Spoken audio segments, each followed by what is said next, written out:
লাখ লাখ টাকার যন্ত্র যেখানে কাজের কাজ করতে পারে না, সেখানে অসাধ্য সাধন করে এই সাধারণ হাঁসগুলো। কিন্তু কি অসাধ্য সাধন করে এরা? মূলত ফসলি জমিতে যখন পোকার উপদ্রব বেশি হয়ে যায়, তখন অন্যান্য দেশের কৃষকরা জমিতে কীটনাশক ব্যবহার করে। কিন্তু থাইল্যান্ডের কৃষকরা জমিতে কীটনাশক ব্যবহার না করে টাকা দিয়ে অনেকগুলো হাঁস এনে এভাবে জমিতে ছেড়ে দেয়। তারপর হাঁসগুলোই জমির সব পোকা খেয়ে ফেলে। আর এই পদ্ধতি কীটনাশকের চেয়েও বহুগুণ বেশি কার্যকরী এবং নিরাপদ। এভাবে থাইল্যান্ডের বিভিন্ন অঞ্চলে হাঁস দিয়ে ধান চাষের জমি পরিষ্কার করার চল আছে। ধান কাটার পর পড়ে থাকা খোসা আর কীটপতঙ্গ পরিষ্কার করতে হাঁসদের পাঠানো হয়।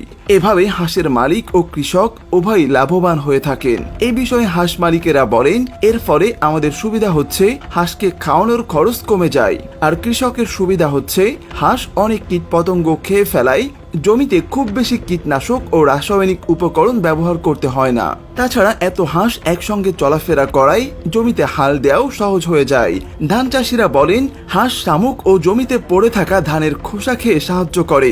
এছাড়া ধান কাটার পর জমিতে যে মোড়া পড়ে থাকে, সেগুলোর উপর দিয়ে হাঁস চলাফেরা করায় পরবর্তীতে জমিতে হাল চাষ করতে সুবিধা হয়।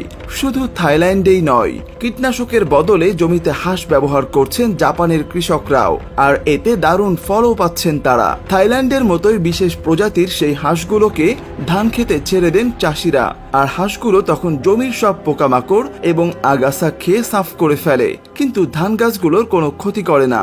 কেবল আগাছা নয়, আগাছার বীজ পর্যন্ত খেয়ে ফেলে এই হাঁসগুলো। তাই পরবর্তী মৌসুমে ওই জমির আগাছা খুবই কম হয়। এই পদ্ধতিতে বেড়ে ওঠা ফসল ঘূর্ণিঝড় ও প্রাকৃতিক দুর্যোগের মধ্যেও টিকে থাকার লড়াইয়ে অন্যদের চেয়ে বেশ শক্তিশালী, যে কারণে সে দেশের কৃষকরা রাসায়নিক সারও ব্যবহার করেন না। ফলে ব্যাপারটি পরিবেশের জন্য খুবই উপকারী।